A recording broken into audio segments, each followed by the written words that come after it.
Shabbat Shalom.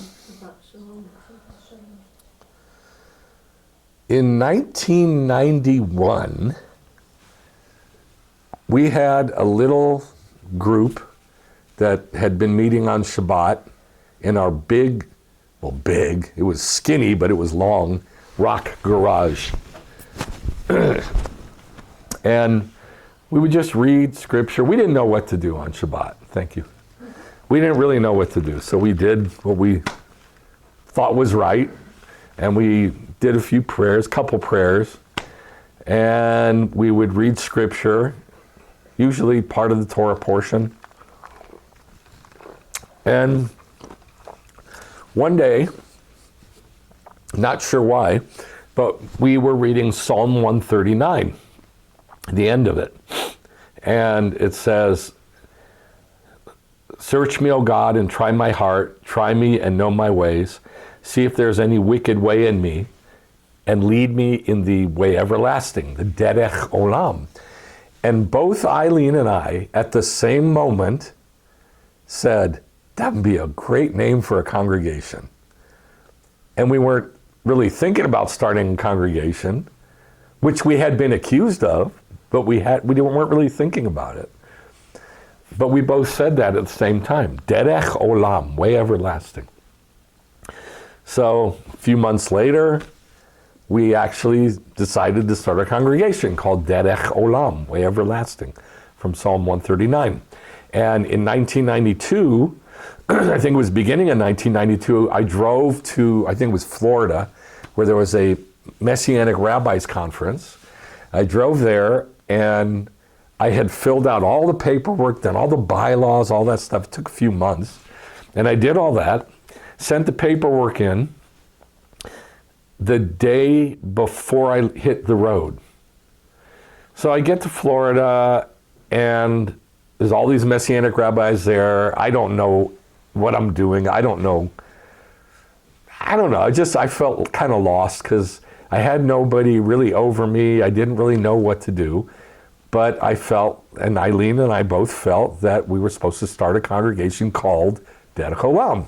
So I'm talking with all the Messianic rabbis, and I'm telling them, I called my wife, and she said we got the paperwork back.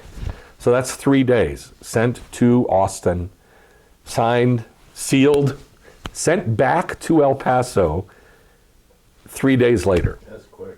That's not just quick, it's miraculous. And I say this because I spoke to, maybe 18 Messianic rabbis. I said, how long did it take you to get your paperwork back? 3 months, 6 months, 9 months, a year and a half. These were the answers I got. I said, wow, I got mine back in 3 days. No, you didn't. You're lying. No, not lying. That's what happened. So this conversation took place, 18 times. And one of them, he said, what's the name of your congregation? Derech Olam. And he goes, the way of the world? Because when we pray, blessed are you, Lord our God, everlasting. I can't even say the prayer the way we used to do it anymore. Blessed are you, Lord our God, King of the universe, or King of the world. People would translate it King of the world. Melech HaOlam, King of the world. Well, so he said, so your congregation, and he said it kind of mean, your congregation is called Way of the World? And I said, because if it would have meant that, it would be like, what are you saying? Right. So being the flippant, arrogant jerk I was, how do you think I answered? Well, if that's what David wanted to follow, that's what I want to follow. Because it was like, what am I going to say to him? No matter what I say, he's already got in his mind, you don't know Hebrew, you don't know what you're doing. So I said that. I said, well, that's what David called it, so that's what I want to follow. Well, the Derech Olam, didn't know it then. You know what it is? Like if you go into Hasidic Judaism and you say, oh, my son or my daughter, they're off the Derech. That means they don't do Judaism anymore. They're not observant. That's what it means. So the Derech, HaDerech, is doing Judaism. Always has been. Now, I didn't know that back then. I thought it was something more than that. I thought it was more spiritual. But that's all there is that's spiritual. And I'm saying this how many years later? This was in 92. So however many years that is. But I know that now. Almost 30 years. More than 30. Okay, thank you. So 30 years ago, I didn't know that the derech was a big thing, a big established thing that Jewish people have talked about and have solidified in their mind what it is for the last 2,000, 3,000 years. So I'm a newbie. I was a newbie coming into this. Well, now I know what the derech is. So I'm going to show you like the origins of it, where it started. But there's a very good reason why we're doing this. And it's because of the very first sentence in Hebrew in the Torah portion. And there's an amazing midrash that one of the rabbis told about this very first sentence. So we're going to go through that too. Now the title of the teaching is Only Jews Were Given HaDerech, the way. Now, for 2,000 years, you know what that's come up against, right? The wall, the brick wall that has come up against. Well, Jesus Christ said, I'm the way, the truth, and life, right? Well, if Yeshua is the Word made flesh, then what was he quoting when he said that? Torah. And if you can't say what he was quoting when he said that, you have no right to quote it. But if you know what he's saying and you quote it, it's got some power and some understanding behind it. So I'm going to show you what he was quoting, and so it'll make sense. Only the Jews were given the way, ha-derech. So the very first sentence in Beshalach, in sending, Exodus 13:17, says, now, when Paro had sent, not let them go, but sent the people, God did not lead them by the way of the land of the Philistines. Now, I always read that like a full sentence, the way of the land of the Philistines. All right, what's that? I'll show you on a map where that is. But that's not what it is. It's the way of the land. It just happens to be the Philistines in this case. Even though it was near. So it's closer, it's simpler, it's less problematic. More familiar, yeah. All that stuff. Socially acceptable. The way of the land is all that stuff. Even though it was near, for God said the people might change their minds when they see war and return to Egypt. So just as a Pashat reading, a normal on-the-surface reading, that means they're going to be squeezed between Egypt forces coming up and Philistine forces coming down.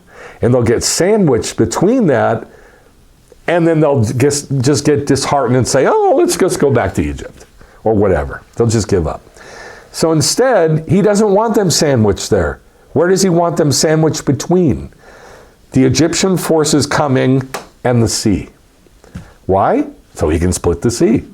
But if they go north, he can't split the sea. So he's like, I can't have them disheartened and discouraged there between Philistines and Egypt. I have to get them squashed between Egypt and the Reed Sea. So he says, don't go that way. They might change their minds. Therefore, God led the people around by the way of the desert, the wilderness, to the Reed Sea. And the sons of Israel went up in, and this is a weird translation, they say up in martial array. So I just thought it was like a bunch of, like hosts. I thought it was the word hosts, which is like armies. Okay. It's not. It's chamisha. Chamisha in Hebrew, which it means in fives. It comes from the word chamesh, five. And I'm like, what does that mean? So what armies, I don't even know what it means. I couldn't even think of what it means. So I had to see what the rabbis say, and the rabbis say this. Rashi especially says 1/5. They went up 1/5 of all the Jews. So what does that mean? The rest of them didn't go. That means 4/5 did not leave Egypt. 80%. 80% of the Jews. Now you can choose to believe that or not, but I'm telling you, all the Midrashim are based on it. all of the stories in the Talmud and the commentaries in the Talmud are based on it, and everything else is based on it in Judaism, that 80% of the Jewish people did not leave Egypt. So when they left, how many men were there? 600,000. 600,000 men. That was 20% of the Jews in Egypt. 3 million. Yeah. So you can choose to believe that or not believe it, but I've studied it out for months. I started about 6 months ago when we came across another passage, and I was like, what? And I've said it before, but I didn't study it. I've studied it for the last 6 months. I'm absolutely convinced that 20% came out. Love this picture. So silly. Do you know what that is? It's an excited Jew. That's Moses taking a selfie when they're coming out. Is that an AI picture? Yeah, it was AI, but I Jewed it up. He had ridiculous long hair and stuff like that. So I made it a little more accurate. But yeah, I love this picture. They're so excited. Looks like it's from my Mel Brooks movie. Right. Now, when Paro had sent the people, God did not lead them by the Derech Eretz, the way of the land of the Philistines, even though it was near. So here's a map and shows you how they could have gone. The way of the Philistines is an actual road. It's an actual road that was in existence that went all the way from Egypt all the way up to Syria. Well, when it's in this place, in Egypt through Israel, it's called Derech Pelishtim, the way of the Philistines. And so he said, nope, don't go that way, go down south and then all the way to Saudi Arabia. So how's he going to get them turned the opposite direction? In Hebrew, et ha'am, and the people, velo nacham, did not lead, Elohim, God, derech eretz. God did not lead the Jews by the derech eretz. So if you can figure out what the derech eretz is, you can know, don't go that way. It is not as simple as it's the way of the world. Just stay away from the things of the world. That is far too simplistic. And the reason I say that is because there's this much written about it, about what the derech eretz is. God did not lead Israel by the way of the land, even though it's closer, it's easier, it's faster, it's all the convenient stuff, all the easy stuff. All they had to do was just go up north. They're already in Israel. They would have been there in a day, right? How long did it take them to get into the land? 40 years. 40 years. They could have been there in one day if they'd have gone by the derech eretz, the way of the land. So we saw in the last few weeks that Israel's different, not like the Gentile nations. Israel is one nation. We saw that in Ezekiel. See, Israel is Goy Echad, one nation. Israel is Goy Kadosh, a holy nation, in Exodus 19. Numbers 23, Balaam the wizard said that Israel is not counted among the Gentiles. How many Gentile nations are there? 70, and then there's one nation of Israel. Not counted with the 70. So they're separate. They are a nation, but not one of the 70 nations, and so they're different. Israel's one nation, Gentiles are 70 nations. Now, here's what's really cool. What started me studying it about 6 months ago. I mean, I knew this, I'd seen it, I'd written about it, that in the first century, the believers, like if you go to Israel now and you talk to Messianic Jews, they all say the same thing. The Messianic Jews were called, do you know what they say they were called? Hasidic. No, Notzrim. Oh. The Notzrim, the Nazarene ones, the Nazarenes, something like that. Because Yeshua HaNotzri, Yeshua the Nazarene. And so the believers are called the Notzrim. And there's a lot more to it. There's some verses in Isaiah that sort of confirm it. But the Bible tells us that they weren't called that. The Bible tells us they were called Haderech, The believers were called Haderech.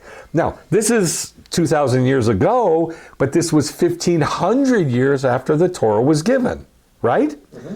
So the Jews had 1,500 years to know what the derech is and to walk the derech and to say, this is the derech, Judaism. And the believers are called this? Yeah. Isn't that bizarre? Not at all. That's because you have the ability to put yourself back 2,000 years ago. I do too, but most people don't. So this is like a complete crash, a crash of cultures.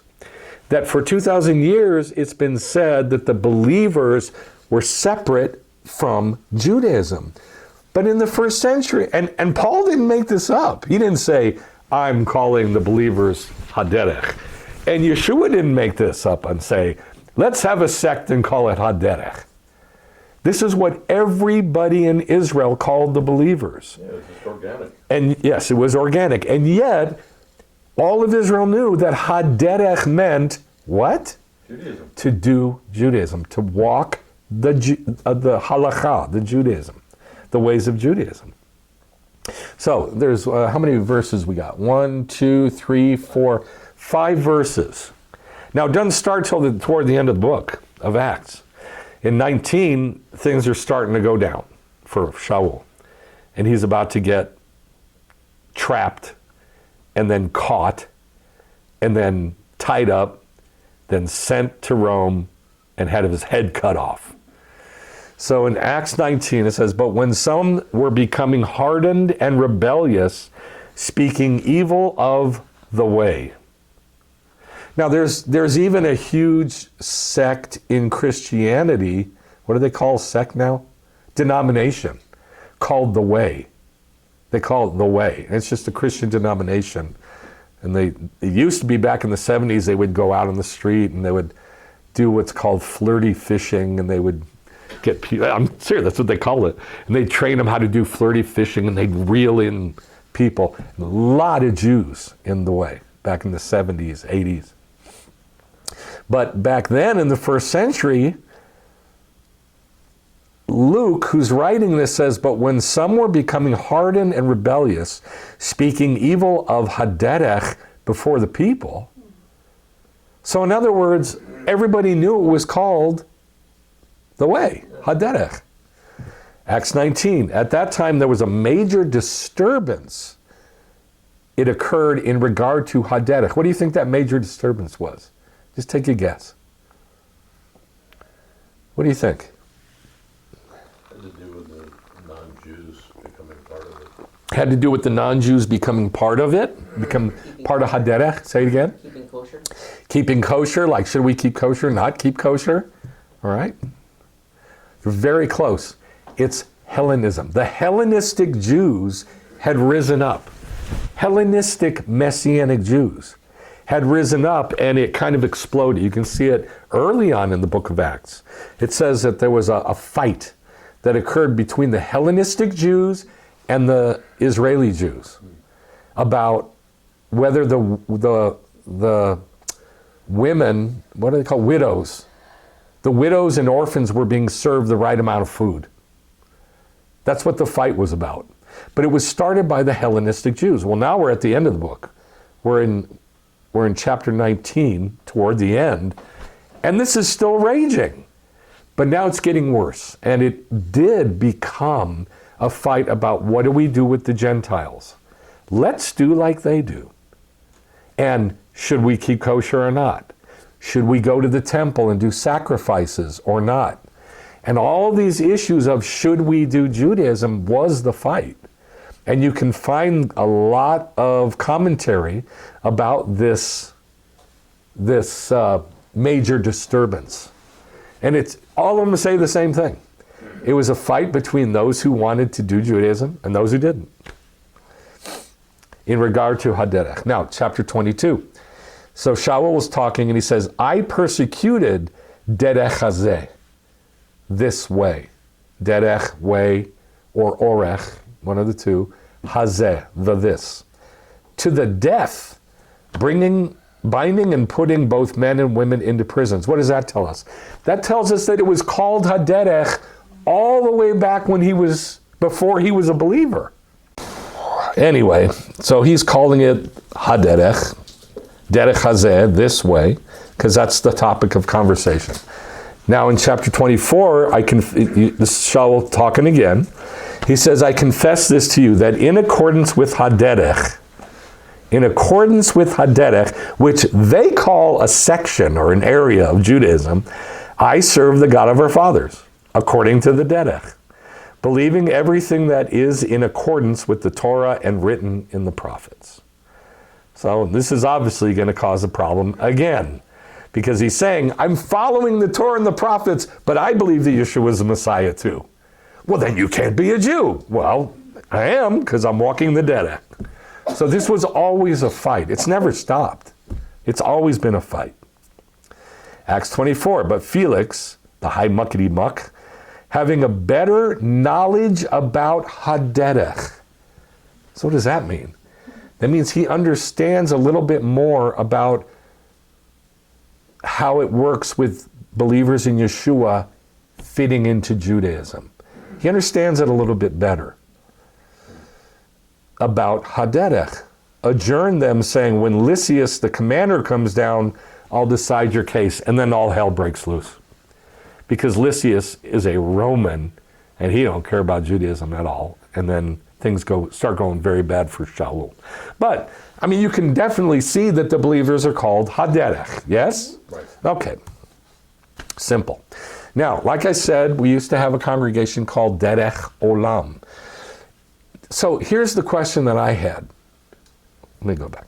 Here's the question I had. Why did they call Judaism, just plain Judaism, haderech? Not the believers. Why did they call Judaism haderech? Like, what verse did they take that from? Because everybody knew it. Everybody called Judaism walking God's way, the way. But what verse did they get it from? Or did they get it from a verse? Deuteronomy something. Deuteronomy 6, Shema? Well, I found some. There's this one where Israel was supposed to go through the land of Edom, and the king of Edom said, no, you may not go through here, but they said, oh, that's okay, we can go the Derech Hamelech. The Derech HaMelech, okay. But that's just like, don't go the Derech Pelishtim. It's the same thing. It's a different way. And by the way, there's hundreds and hundreds of verses. If you just look up way, hundreds and hundreds of verses in the Tanakh. So you have to figure out the one that's talking about walking the way, which is whatever the way is. Right. Yes. Isn't there a verse, I think it's like Isaiah 35, I will make a way in the wilderness? That the one that we sang? Yes. And that's in the kingdom. Okay. So it can't be that one. You shall teach your, In the Shema. teach your children to walk in the way. No, you shall speak of them when you're walking in the way. When you lie down, when you rise up. Okay, maybe, except that's not specific to walking the way. It also has when you lie down, when you rise up, you know. So there's other stuff tacked on. What I'm looking for is one clean verse that says Judaism is the way, or whatever is the way. So here's what I found. It might be Psalm 139, maybe. Search me, O God, and try my heart. Try me and know my ways. See if there's any wicked way, any wicked derech in me, and lead me in the derech olam, the way everlasting. Might be, but it might not be. Right. So Genesis 18, talking about Abraham. Ooh, maybe. Did Abraham do Judaism? Yes. How do you know? Because it says so. Where? 25. Ooh, 6:5. very good. Genesis 26:5. 26:5. Genesis 26:5. For I have chosen him so that he may establish his children and his house after him to keep haderech Yehovah, the way of the Lord, by doing righteousness and justice, so that the Lord may bring upon Abraham what he has spoken about him. So how did Abraham do righteousness and justice? Did Judaism. He did Judaism. Genesis 26:5. he did Judaism. So maybe it's that one. That's pretty good. Maybe it's all of them. Well, maybe. I don't know. Maybe it's just one. Exodus 13. The Lord was going before them in a pillar of clouds by day to lead them in Haderech, and in a pillar of fire by night to give them light, so they might travel by day and by night. Maybe they were walking with God under the cloud, under the fire. And while they were walking and traveling for those 40 years, what did they receive? 613 mitzvot, right? Were there any mitzvot given that weren't given in the desert? No. Any of the 613? There's only one. Right when they were going to leave Egypt, and God showed Moses the new moon and said, Rosh Chodesh Hazeh, this is the new moon for you, and this is, the first month. That's the only one that was given outside of the desert in Egypt. But all the rest were given in the desert. So maybe it's that one. Deuteronomy 5, you shall walk in all kol haderech. Ooh, that sounds pretty good. Which the Lord your God has established you, that you may live, and that it may be well with you, and that you may prolong your days in the land which you possess. Now, Deuteronomy 5 is surrounded by a bunch of verses that say, you shall keep the mitzvot, you shall keep the chokim, the statutes, you shall keep the mishpatim, the judgments, yes? Okay. And he says, you shall walk in all that. Yeah.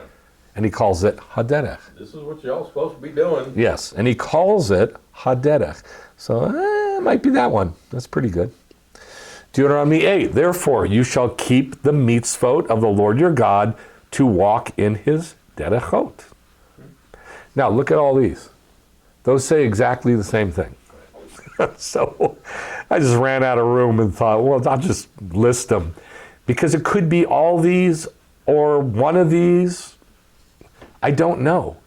But what I presume just from reading what they wrote, what the sages wrote is it's a conglomeration of all the verses that describe the mitzvot. And it kind of lumps them all together and calls it haderech. Yeah. That's my best guess. That makes sense. And then I like this one. 2 Samuel, which is repeated word for word in Psalm 34, I think. No, 24, I think. As for God, his derech is tam, perfect. All right.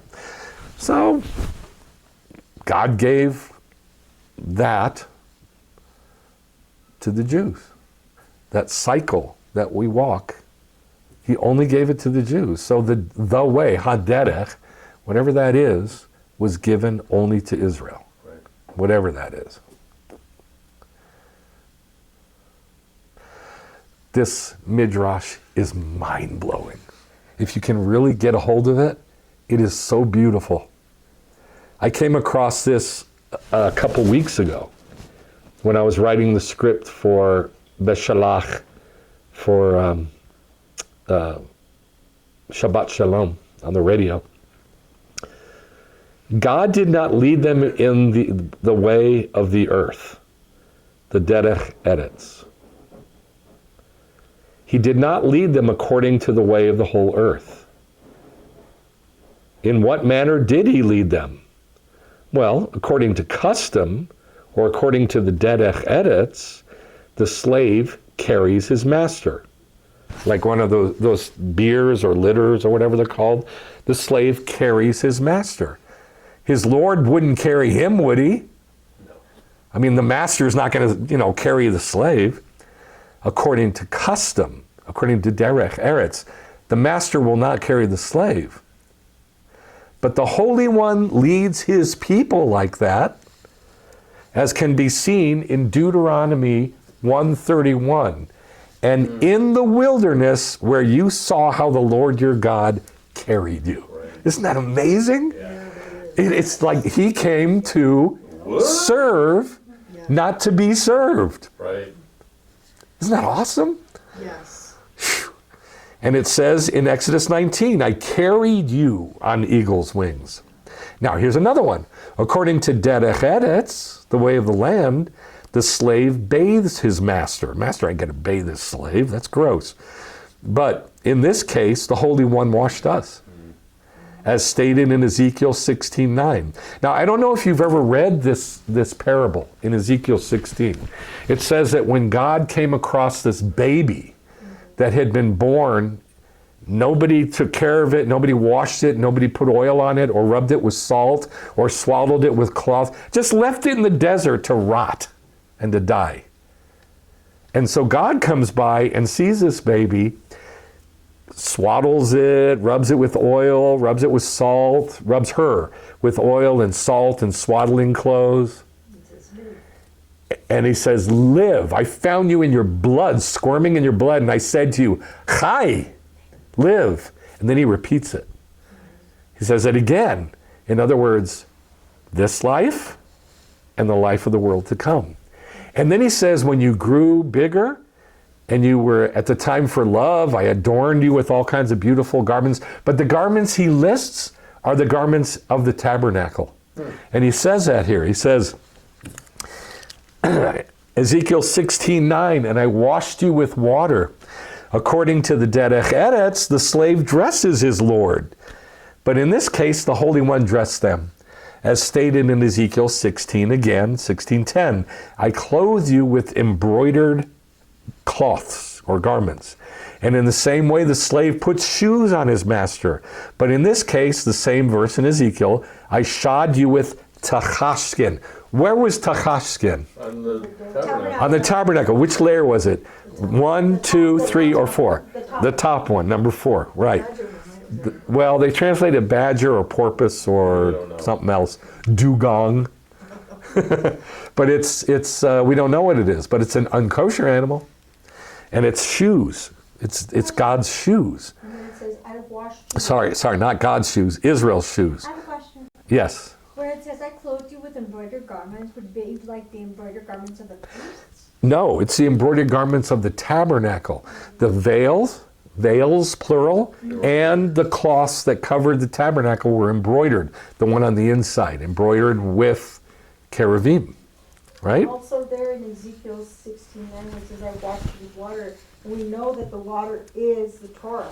Yes. The Torah, and the same thing is repeated again in the New Testament where it says a man should basically wash His wife with the water of the word. Water of the word. Yes, it's absolutely quoting that the Torah is water, which we're going to get to in a little bit. So then he says, I shod you with tachash skin. Also, usually the slave gives light to the master. But in this case, the Holy One gave light to Israel by walking in a pillar of fire in front of Israel. Come this way, guys. So in other words, God is the slave, and he's here to serve his people Israel. He didn't come to be served. He came to serve. And so therefore, what do? We serve him. Right? Guide them on the derech, by night in a pillar of fire. There's that verse we saw. So that might be where it came from. Right. I love this because Christians think it was just Yeshua who came to serve. It's like Right. God was already that He was already that way. He was Yeah, already that way. absolutely. Yeah, I love it. Ezekiel 13, it might be this one. The Lord was going before them in a pillar of cloud by day to lead them on the derech. He quotes that here. All right? By fire to give them light. Therefore, he did not lead them like the whole earth, the rest of the earth. Right. And why all this? Now, this is the part that blew my mind. Exodus 13:7. Because he was near. That's the answer. That's Korban, right? Yes.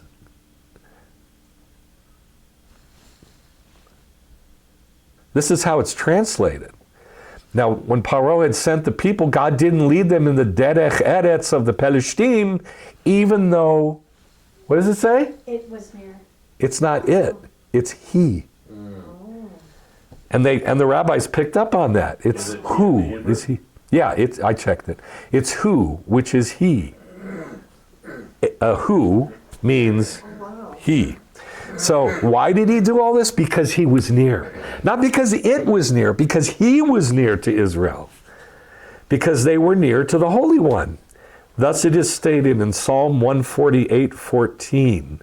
He has raised up a horn for his people, praise for all his holy ones. What? He praises us? Yeah, even the children of Israel.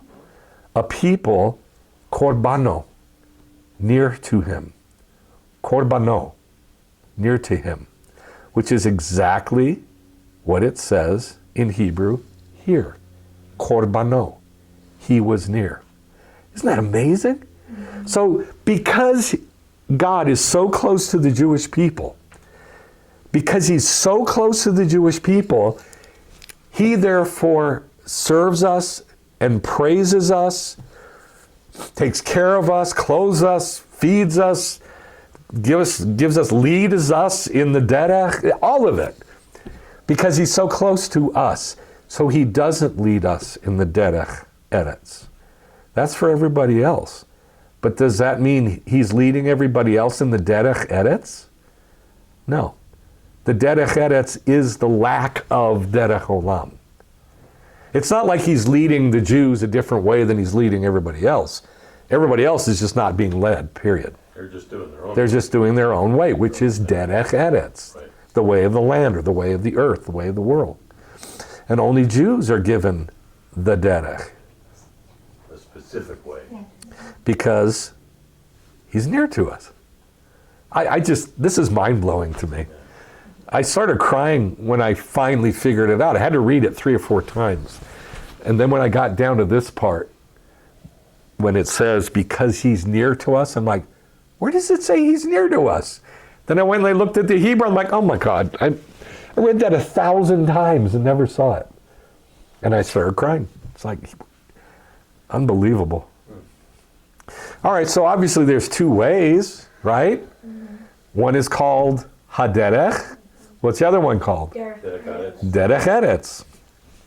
Proverbs 12:15. The derech of a fool, it is a derech. It is a derech.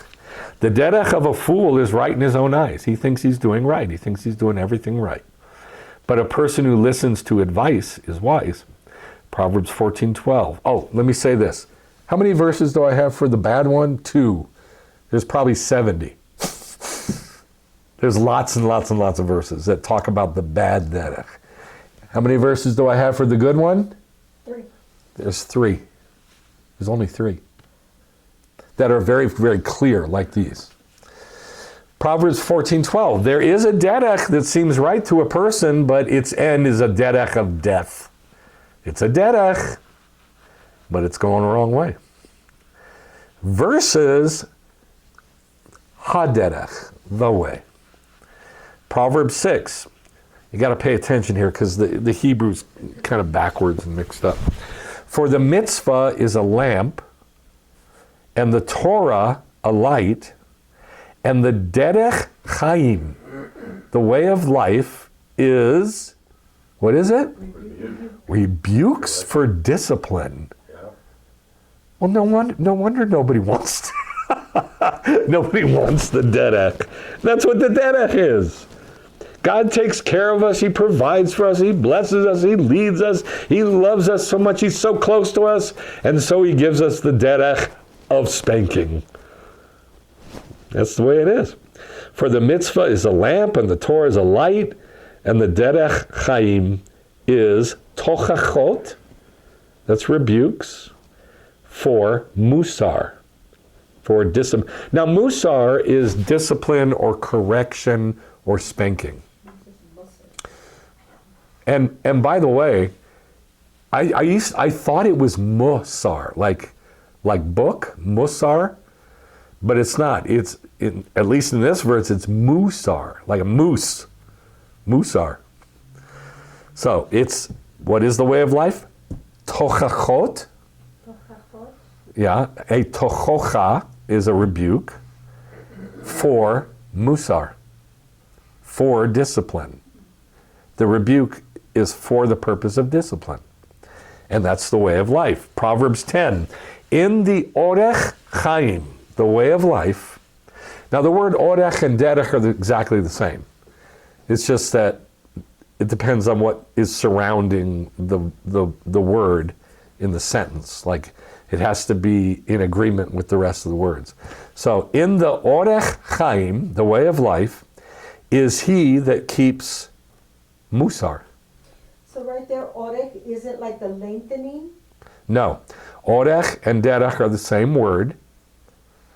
It just depends on what word is surrounding it. In this case, it's is he. That's what's surrounding it. And so you don't need the dalet of derech. It's just orech. So in the orech chaim, or in the derech chaim, the way of life, is he that keeps musar. But he that refuses a rebuke, how do you say rebuke? No, tochacha. The one who refuses a tochacha, a rebuke, is making a big mistake. So again, what is the derech? Rebuke and discipline, correction, musar. Yes. Yeshua said, "Take my yoke upon you and learn of me." Isn't that yoke like a correction, a guide? Yeah. Yeah, it's like you can't just go wherever you want. It's your neck is in. Yes. This, The word is mol. In Hebrew, for a yoke is mol. And the derech is called by the sages mol haTorah, the yoke of the Torah. And so, yeah, it keeps you, it does a lot of things, but one of the main things is it keeps you where you're supposed to go to make those furrows straight. It does a lot of stuff too, other stuff too, but that's the main one. And so it is what kind of path? straight path. Yes, it's a straight derech. And Yeshua also said, bright and wide is the way that leads to destruction, and narrow is the path that leads to life, and few there be that find it. Few there be. Few there be. Right. There's not very many that find it. Yeah, because it's very Because it's not easy. narrow and tight, and it's not easy. And Yeah. the discipline that comes to us is because he loves I can't hear you. The discipline that comes to us is because he loves us. If we don't get disciplined, we can't be called children of God. Yes, that's in Hebrews 12. It says, all those who God loves are partakers of musar, correction or discipline. Musser if you're down from the south. Musser. Yeah, they say that up in the Hasidic quarters too. Musser. Proverbs 15. There is a bad correction. This is strange. There's a musar ra. There's a musar ra, a bad musar, for one who abandons the orech, the way. One who hates a tochacha, a rebuke, will die. So it's the same message every time. And by the way, there's only 3 verses that say this, that say that the way is musar. But now you know why. Why? Because he's close to us. So the derech of the Jews is musar. It's correction. All right, Moshe led Israel from the Reed Sea. They went out into the wilderness of Shur. This is right after the Song of the Sea. Hey, we're through the sea, and they sing a song, and they're all yipping and yapping and dancing and doing this. And then, immediately afterwards, the very next verse, which is in our Torah portion, says, they came into the wilderness of Shur, and they went 3 days in the wilderness and found no water. When they came to Marah, they couldn't drink the waters of Marah because they were bitter. For that reason, it was named Marah. So the people grumbled at Moshe, saying, what are we supposed to drink? He cried to the Lord, and the Lord showed him a wood or a tree, and he threw it into the waters, and the waters became sweet. There he made a chok, a statute, and a mishpat, a judgment. What? What's the chok? What's the judgment? He doesn't say. So is it one of the, or two of the 613? Maybe. And there he tested them. And he said, if you will listen, here's the chok, here's the judgment. If you will listen with listening, Shema v'shemarti. If you will listen with listening to the voice of the Lord your God and do what is right in his sight and listen to the mitzvot. Not listen to me say the mitzvot, listen to the mitzvot. Va'azanta lemitzvotav. Now, ozen is an ear. So what would ve'azanta mean? How would you translate that? Ozen is ear. Give an ear? Yeah, and give ear. That's how it's usually translated. And give ear to who? The To the mitzvah? establishments. To the mitzvot. Telling you. To the mitzvot. That's it. Not give ear to God. Well, Give, prior to that, it says voice, so it's both. not give ear to God, but give ear to the mitzvot so you can hear God. The mitzvot talk, and God talks through them. That's how you hear the voice of God. It's not God saying, you shall do, you shall do, you shall do. It was on Sinai. No, it wasn't. Then also, Moshe, when it who said it. no, then also God said to listen to the mitzvot.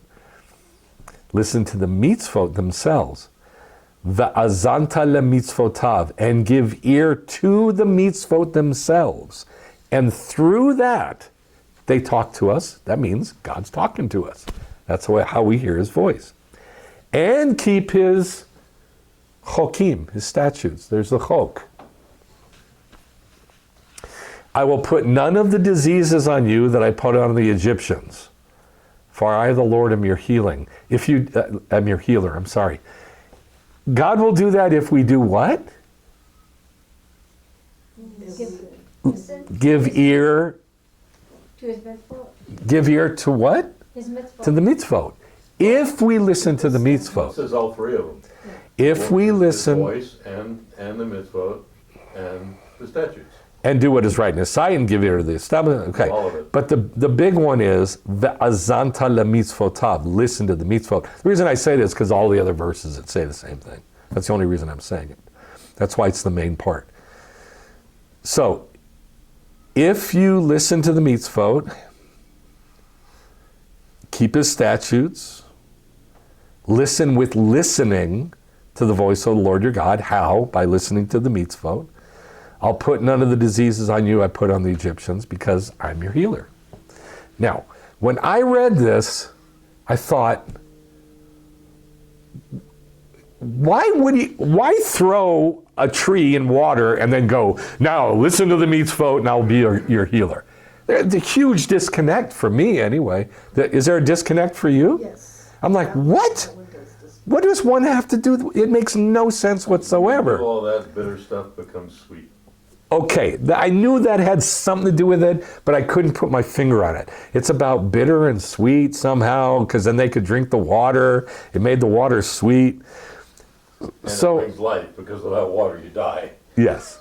Then I found this. Jeremiah 30. Now this you're going to have to really pay attention. Your sins are numerous, talking to Israel. Why do you cry out over your injury? Yes, you're wounded, dummy. It's your own fault. You quit crying about it. Your pain is incurable because your iniquity is so great. For I restore you to health. See what he says here? If you listen to the mitzvot, I won't put any of that junk on you that I put on the Egyptians. So he says, for I will restore you to health and I'll heal you because for your wounds, because of your wounds.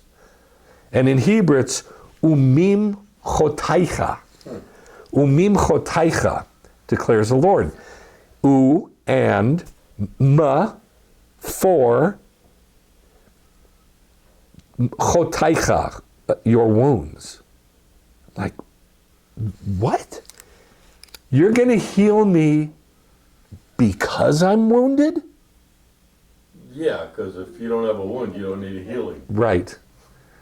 So I went back and read this in that context. Like, God said, listen to the mitzvot, and I won't put any of this junk on you that I put on the Egyptians.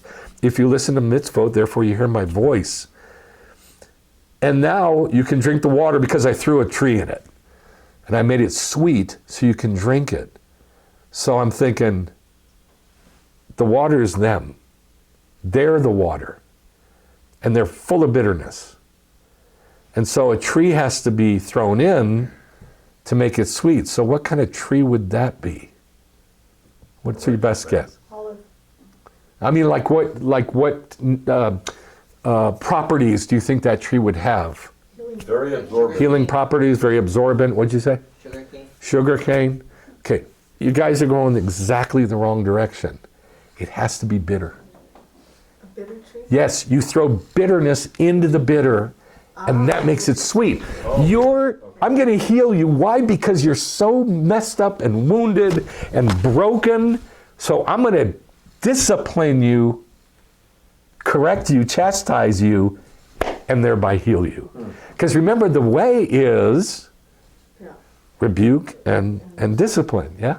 Two things that I read, that so just said it was probably an olive branch. We're going to get to that. Or an oleander, because both are so bitter. We're going to get to that. But if you can see it, this is how I saw it. I saw that because of your sin, I'm going to heal you. For your sin, because you are sinful, therefore I'm going to heal you. And it's the same thing with the water. That water is full of garbage. How am I going to make it sweet? Throw more garbage in. Because that's you. All right, so this is what I'm thinking. And then I find what the sages say, and I'm like, oh my God, I'm so dumb. I mean, they say it like it's, in the newspaper, like it's obvious. So in math, 2 negatives makes it positive? Yes, 2 negatives make a positive. If you multiply them. If you multiply. All right, thank you. All right, so this is what we're looking for. Then Moshe led Israel from the Reed Sea. Sorry, it should say reed, not red. And they went out into the wilderness of Shur, and they went 3 days in the wilderness and found no water. Okay, so here's what some of the things that the rabbi said, or sages said, about this. Because they were without water for 3 days, the prophets and elders ordained that Torah was to be read 3 days a week. Why? It's read on Shabbat, it's read on the 2nd day of the week, and it's read on the 5th day of the week. Why?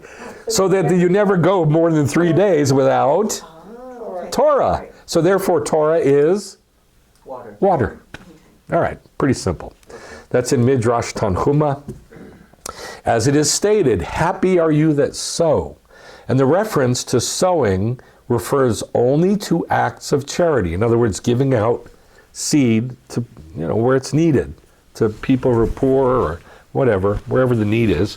As it is said, sow for yourselves for charity, reap according to kindness, in Hosea. And the reference to water refers only to the study of Torah. How often do you study Torah? Every 3 days?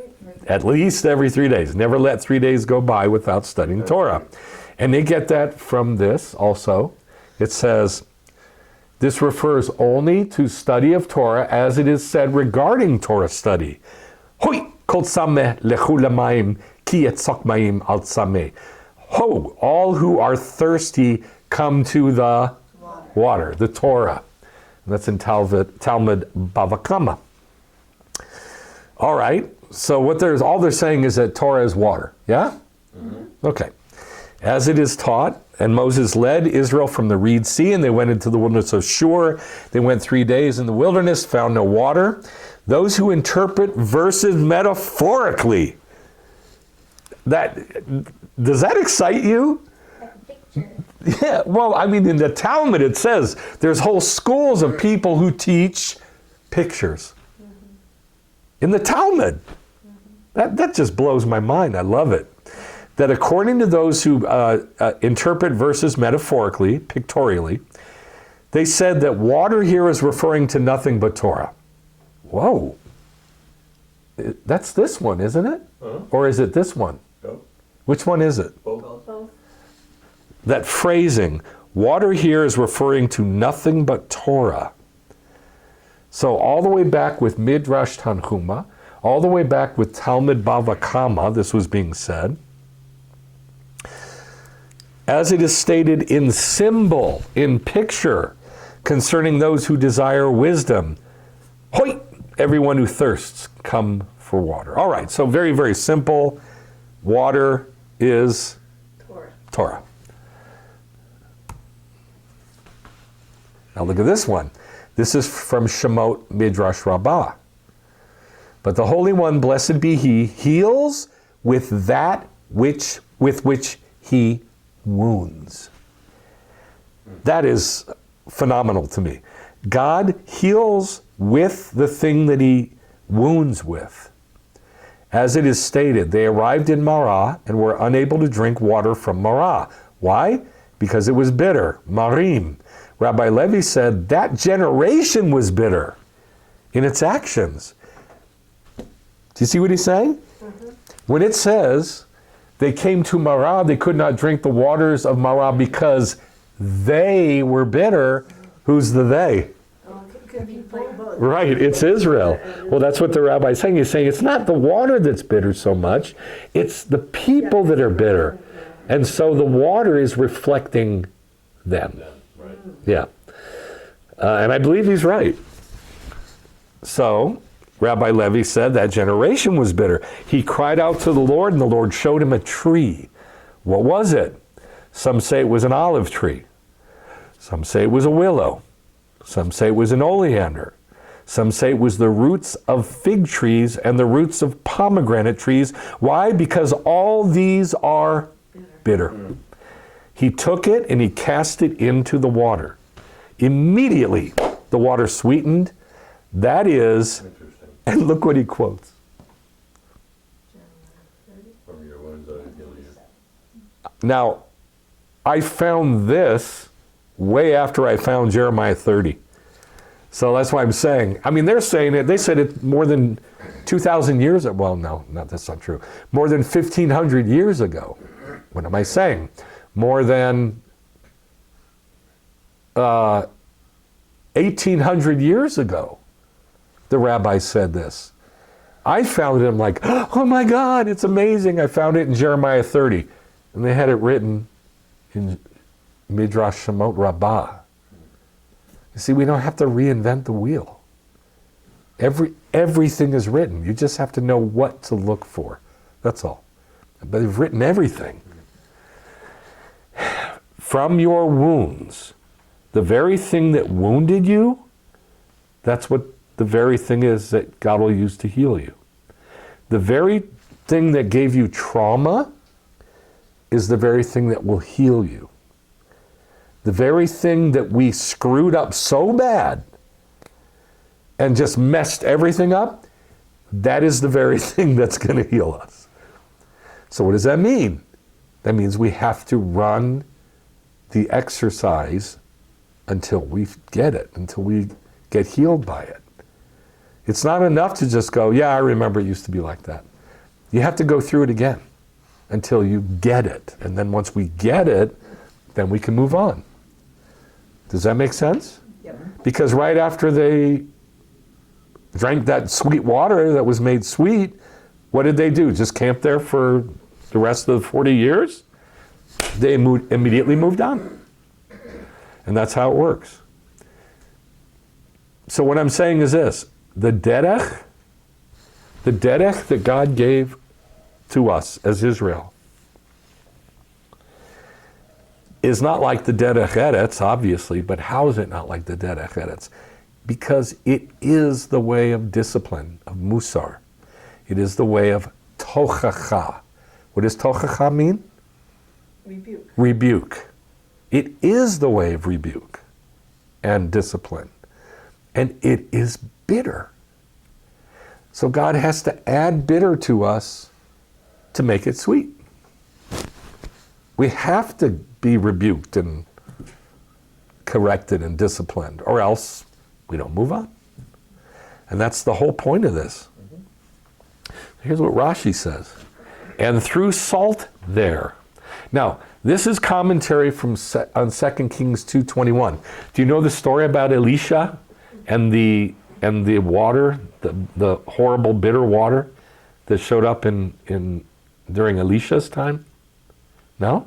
It was basically the same type of thing. It was the same type of thing, yeah. We have to throw the wood in. So there was a village of Jews, and Elisha was passing through, and he's like, where can I get some water? They said, no, you can't drink the water here. Why not? It's horrible. It's absolutely undrinkable. So bitter, it can kill you. And so what does he do? He prays, and God says, throw salt in. So the passage says, and threw salt there. Now, is not salt a thing that spoils water? Yeah, but it's too salty. Yeah, you put too much salt in, you can't drink it, like the Dead Sea or like ocean water. This was a miracle within a miracle. This miracle was similar to the one performed by Moshe in Marah. After traveling through the wilderness for 3 days without water, the Bnei Israel finally came to a spring only to find the water undrinkably bitter. Moshe threw a tree whose wood was bitter into the water, and the water became sweet and drinkable. And it's the same exact picture as salt. Salt makes water undrinkable, and it is also discipline. So any kind of bitterness is what God adds to us on the derech. And yet there's salt purifying systems all over that they have remember we should put salt in our Yeah, system. absolutely, because the water in a purifying system runs through the salt. But the salt doesn't stay in the water. No. It runs through the salt. But if you add salt to water, it ruins it. Rabbi Shimeon, the son of Gamliel, said, come and observe how different the ways of the Holy One, blessed be He, are from the ways of man. Man improves the taste of a bitter thing with something sweet. Throw some sugar in it. But the Holy One, blessed be He, does just the opposite. He improves the taste of a bitter thing by adding something bitter. How does He do that? He places something that causes damage into a thing that is damaged and does a miracle. Yeah, that's confusing, but yeah. It's like this. I mean, I realize I have to make this understandable. It's very hard to understand if you don't think like this. So what I mean is it's confusing that it would work that way. Yeah, well, you need an example to really get your head wrapped. Well, maybe you can give an example, but I mean, I can think of examples like a kid who's been sexually abused. Does that mean God will bring sexual abuse to that child to heal him? I don't think That's so. crazy. But He will bring that situation up in their head and in their heart to let it get dealt with, but it's going to be discipline. You responded wrong. You received trauma, PTSD. You did not turn to me in faith or in betach, trust. You know, and whatever God says. But I got news for you. The way you heal somebody of trauma is not, oh, honey, oh. That doesn't heal. The way you heal is for the person to look at how they dealt with it. And I guarantee it's not going to be good. It's going to be bad. That's why it's called trauma. And so if you can bring it up, and it's a hard thing to do, if God can bring it up in our minds and in our hearts, whatever traumatized us, whatever it is, and we're able to look at it and deal with it and really look at us and what we did wrong in the response to it, I guarantee it'll heal you. Like, how did I get there? How did I get there? And then you can move on. That's how it works. So a couple pages ago, one of the things that came to my mind is, which when I first heard it, I thought, okay, that doesn't make sense, but okay, is that one of the best things you can do for acid indigestion is to drink something that is about as acidic as you can think of, apple cider vinegar. Really? And it neutralizes it, makes it go away. A negative plus a negative equals a Absolutely positive. correct. Yeah, there you go. That's a good example. That's a good, Can you think of any examples in our walk with God, in our lives, where He'll bring something bitter to make that bitterness sweet? Like an event. I mean, I can think of a bunch for me.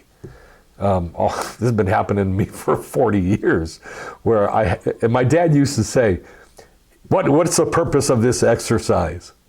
And then we would talk about it, like, oh my God, I got to go through this again? Yep. Why do I have to go through this again? Because you screwed it up the first time and second time and third time. And this is how I was raised, talking about this nonsense. So I can think of many. It's happened to me over and over and over again. It only gets fixed with rebuke, tochacha, and musar, discipline. And it usually comes through my glorious wife. That's how it comes for me. I get rebuked through Eileen. I think I'm doing good. I think I'm doing okay. And then she rebukes me, and I'm like, what? And then I figure out what I did wrong. It only happens from rebuke and discipline. So I can think of millions of examples for me. You're going to have to come up with your own and really think about this, because if that's happening with you, well, let me say it this way. I know I'm walking the derech of the Jews. I know I am. Just because of that. Because I have to keep repeating this exercise, you know? I have to keep going through it until I get it. And I know what I'm doing. I know what I'm doing, getting a hold of it when it happens. I know why I'm being rebuked after a while. It takes a while for me. And I finally figure it out, and I'm like, oh, that's okay, I get it. And then I know I'm walking according to the derech, because all of a sudden, all these verses start making sense. And then I see that the rabbis wrote about it 1,000,000 years ago, and I'm like, it's common sense to them, but it ain't common sense to me. And I'm assuming it's not common sense to you. But this is how it works. So here's the two. We got to add this to this. That's why I have a plus sign. Exodus 13. Now when Paro had sent the people, God did not lead Israel by the derech eretz, the way of the land. Exodus 15. Then he cried out to the Lord, and the Lord showed him a tree, and he threw it, the bitter wood, into the waters, and the waters became sweet. This has to be added to this for it to be the derech. He didn't lead us by the way, by the rest of the world. He led us a different way, not the derech eretz. So he leads us by this way: rebuke and discipline and bitterness. We have to have the bitterness to make sweet, or else it's never going to be made sweet. He leads you by the way where you'll confront your bitterness. Yes, where you'll confront your bitterness with bitterness. Right. So here's what I have to write these things down, or else I forget. The derech of the Jewish people is not the derech eretz. It is different. It is musar, discipline, chastening, correction, and rebuke, tochacha, adding bitterness to the bitterness inside of us. Not sweetness to the bitterness inside of us, to heal our wounds. We want God to add sweetness to our bitterness, but that's not how it works. Does that make sense? Yes. So the derech Adonai is musar. Shabbat shalom.